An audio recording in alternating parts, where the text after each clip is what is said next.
urgency and the positivity, particularly the positivity around the debate, has been missing. It's been very negative. Understandably, it's such a large issue that everyone feels completely over. On January 29, 2026, the doors of Westminster opened for an intensely dramatic session as Prince William addressed Parliament, delivering a speech that many consider a turning point for the British monarchy, and one that reportedly left Meghan Markle in tears in California. This event followed years of escalating tension since the 2018 royal wedding, evolving from a perceived quest for personal independence into a full-scale constitutional dilemma that ultimately required government intervention. The central issue involved a long-standing pattern of Harry and Meghan allegedly utilizing royal prestige and diplomatic standing for private gain while simultaneously distancing themselves from the responsibilities of the crown. According to reports surrounding the proceedings, Parliament took the unprecedented step of voting to strip the couple of their royal titles, transitioning them to the status of ordinary citizens. This historic move followed years of scrutiny over the couple's continued use of HRH, styling and royal symbols in private invitations and business ventures, despite their 2020 agreement to step back from official duties. While the pair technically held the Sussex dukedom granted by Queen Elizabeth II, the reintroduction of the removal of titles bill provided the legislative mechanism for the monarch or a parliamentary committee to revoke such honours from non-working royals. This session marked the moment the institution formally addressed whether one can reject royal obligations while retaining the associated status, effectively reshaping the legal definition of royalty for the modern era. Consider the sheer boldness of publicly committing to one path while privately following another. These mounting tensions reached a peak when Meghan Markle reportedly employed the HRH designation in her private correspondence. While palace observers noted that such private use might not technically breach the letter of the exit agreement, it was seen as a direct violation of its spirit. In the framework of a constitutional monarchy, the spirit of an agreement is just as vital as its legality, as the unwritten protocols and the trust shared between the institution and the individual serve as the foundation for the entire system's functionality. Within the British monarchy, the spirit of an agreement represents everything. It stands for honour and the integrity of one's word, even in the absence of public scrutiny. Behind the scenes, Prince William has been calculatedly leading a transformation. The future King of England viewed his brother's exit with a strategic eye, rather than just familial sorrow, identifying an institutional threat that required a calculated, non-emotional response. Throughout late 2025, analysts and insiders depicted William as a leader intent on modernizing royal customs, particularly regarding the use of titles. Reports suggest that upon his accession, William intends to use letters patent to officially strip princely and HRH styles from all non-working members of the family, a move that would affect Harry, Meghan, and potentially their children. Early in his reign, William grasped a fundamental truth that Harry and Meghan appear to have overlooked. Royal titles are not mere ornaments, but solemn duties. He has observed his brother and sister-in-law leverage their royal status for lucrative Netflix deals, Spotify contracts, and international speaking engagements. He has also noted the resulting public confusion, as citizens find it increasingly difficult to separate official crown duties from personal celebrity branding. Unlike the situation with Prince Andrew, whose York dukedom and peerage honours were formally rescinded under direct orders from King Charles III in late 2005, no formal legal action had yet been taken against the Sussexes. However, William recognised that public sentiment would be the decisive factor in this conflict. A YouGov survey from January 2026 indicated that 61% of the public felt Harry and Meghan should lose all royal titles if they persist in working as private individuals outside of royal oversight. In the context of a constitutional monarchy, such a majority represents more than just a viewpoint. It serves as a clear mandate for change. When Prince Harry and Meghan Markle declared their intention to withdraw from royal duties in January 2020, the resulting transition agreement personally negotiated by Queen Elizabeth II sought to find a precarious middle ground. The Queen attempted to satisfy their request for independence while safeguarding the institution to which she had dedicated her entire life. The conditions were explicitly defined.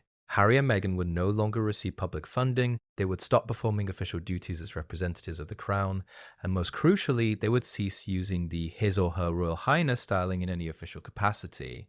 Although they were permitted to technically keep these titles and their peerages, the palace requested that they abstain from using the HRH styles in public, official, or commercial environments. This was not a formal legal stripping of titles, but rather a mutual pact founded on trust, a trust that gradually eroded like ancient stone exposed to the weather.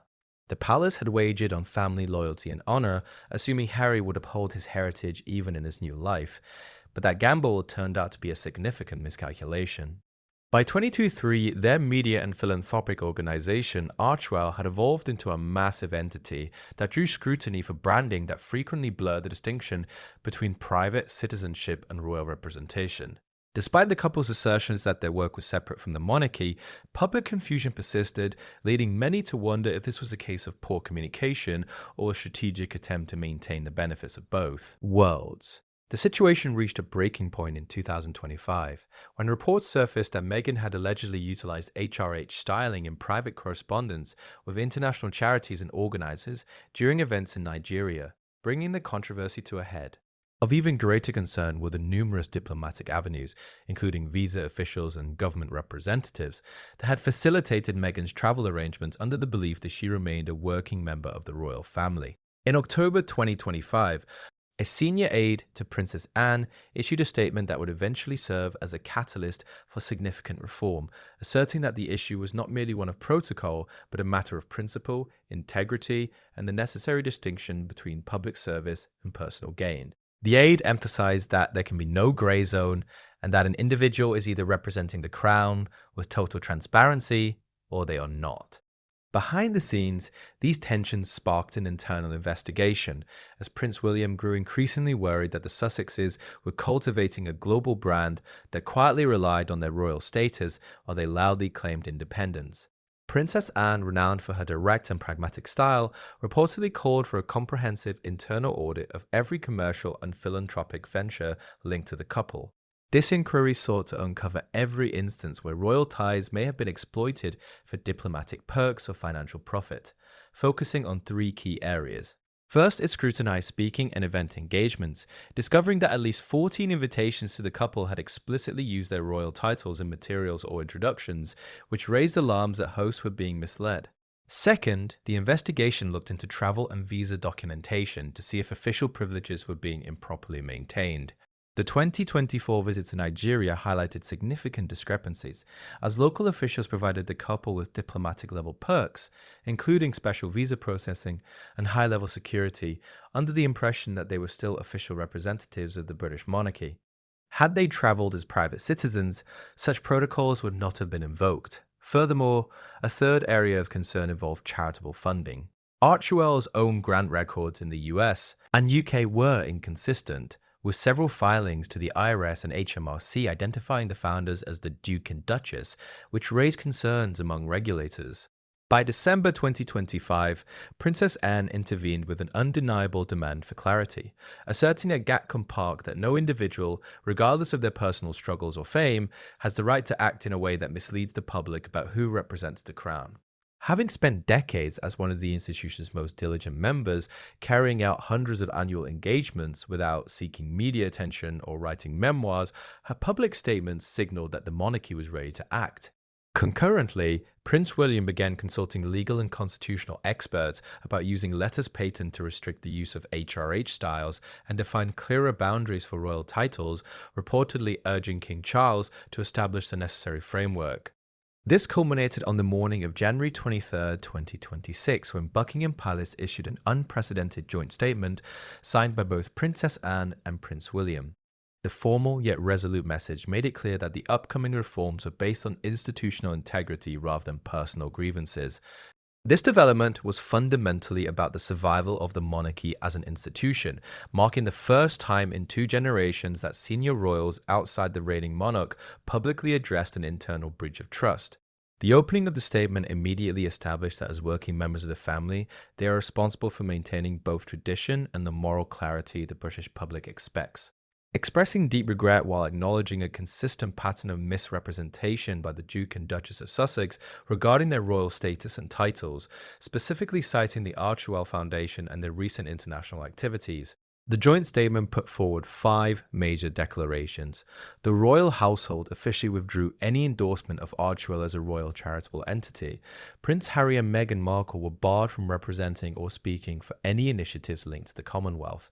A formal request was made to King Charles III to begin a title review process via letters patent, and the Royal Marriages Act, the family's official charitable efforts, will be merged into a new Crown Service Foundation led by Princess Catherine and Princess Anne. And a recommendation was sent to regulators in both the UK and US to audit Archewell's financial disclosures, foreign funding, and use of HRH styling. This move effectively saw the institution systematically dismantling the Sussexes' public identity, sparking an immediate and massive public reaction. Royal historian Robert Hardman described it not as a personal vendetta, but as a necessary public health warning against the misuse of royal status. Social media trends heavily favored the palace, and British veterans groups emphasized that military service and sacrifice must remain distinct from celebrity branding, while a petition to fully revoke their titles gained over 300,000 signatures within 48 hours, reflecting a growing consensus among diplomats and historians that the couple had dangerously blurred the line between public service and private interests, as the Sussex camp remained completely silent for 2 days. Late on the evening of January 25th, Archewell discreetly edited the biographies on his official website, removing the description of Harry and Meghan as members of the British royal family and deleting references to their support for the Commonwealth. These quiet digital revisions were made without any public apology or explanatory statement, but the resulting impact behind the scenes was reportedly devastating. Netflix executives have allegedly begun a review of all content related to the Sussexes, leading to an indefinite delay of a podcast episode intended to showcase Meghan's trip to Nigeria. Additionally, several prominent public relations firms have reportedly pulled away from the Archewell brand. Legal experts have pointed out that the foundation's tax filings in the United States and its charitable coordination documents in the UK will now be subject to much more intense scrutiny. According to a former Charity Commission advisor, once the presumption of transparency is lost, financial donors tend to withdraw their support rapidly. King Charles III has demonstrated a quiet but resolute authority, signaling his support for the firmer institutional stance taken by Prince William and Princess Anne. While the king has remained personally silent, his actions, such as indefinitely postponing a reconciliation call with Prince Harry, suggest a delegation of enforcement to the next generation.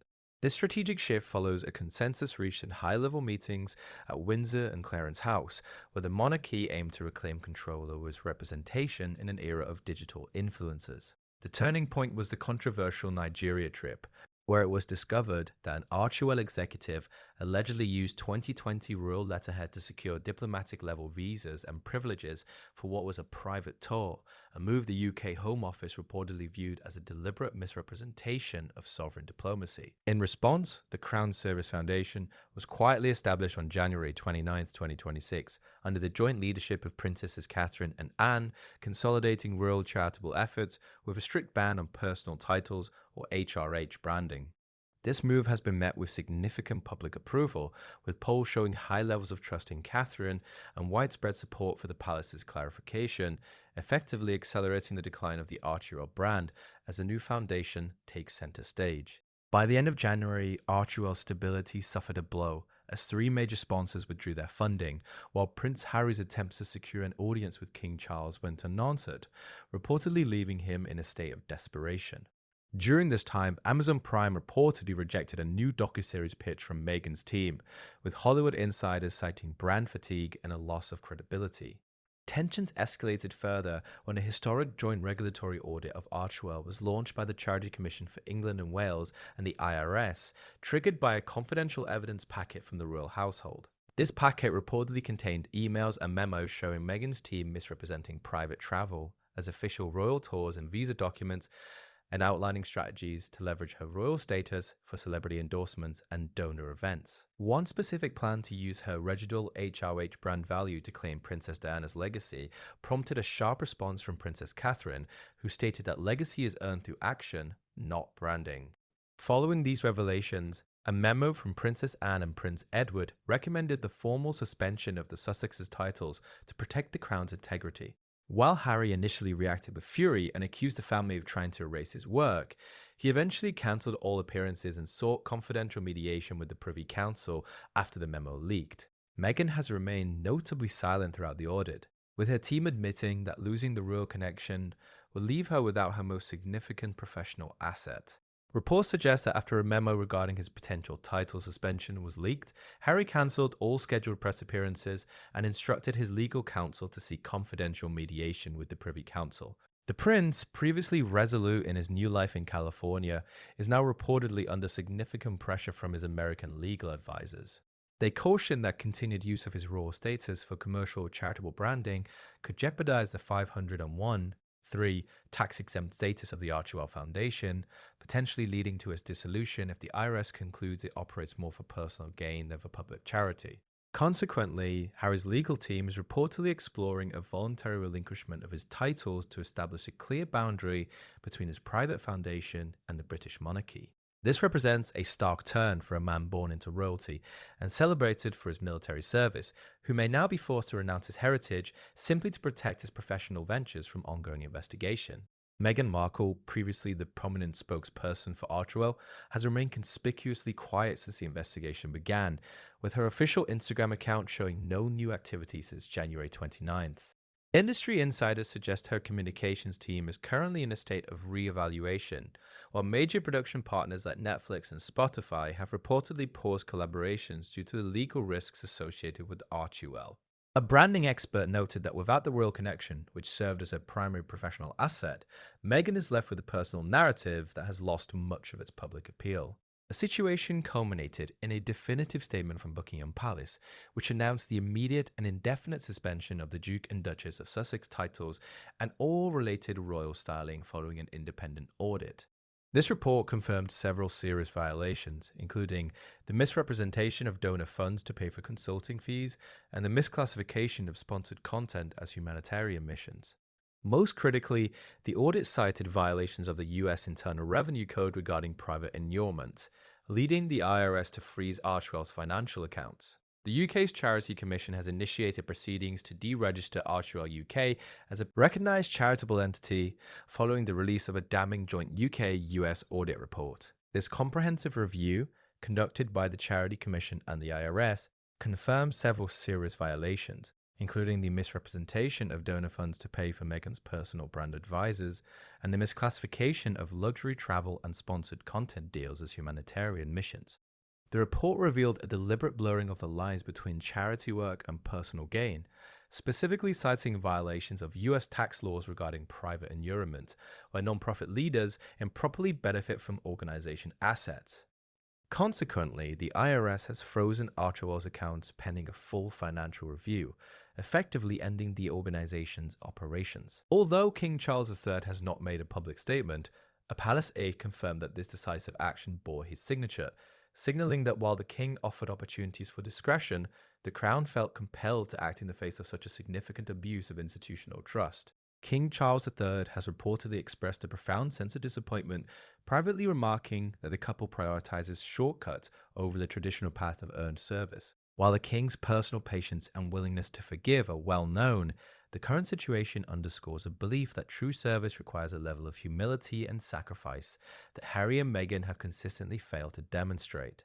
This shift in sentiment has culminated in the Royal Humanitarian Charter of 2026, a comprehensive framework unveiled by Princesses Anne and Catherine to formalize royal representation and ensure total transparency through the Crown Service Alliance. This new era emphasizes that public trust is an ongoing achievement rather than an inherited right, a message underscored by the overwhelming public support for the recent royal clarifications. Meanwhile, the professional fallout for the Sussexes has been swift and severe.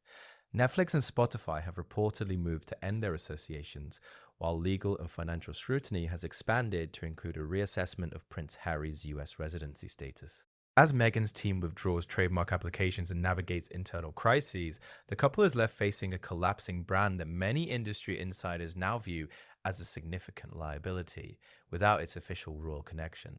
According to reports from neighbors in Montecito, the couple's estate has become notably silent, with their vehicles stationary and the pair seemingly withdrawing from public view. For the British royal family, this historic move was framed not as an act of revenge, but as a necessary defense of a service-based legacy against modern exploitation. Princess Anne captured the sentiment of this shift by stating that royal status should be defined by the duties performed, rather than the titles claimed. This strategic and permanent severance has strengthened the monarchy by reaffirming its core principles, while those who attempted to manipulate the institution have faced the consequences of their own miscalculations.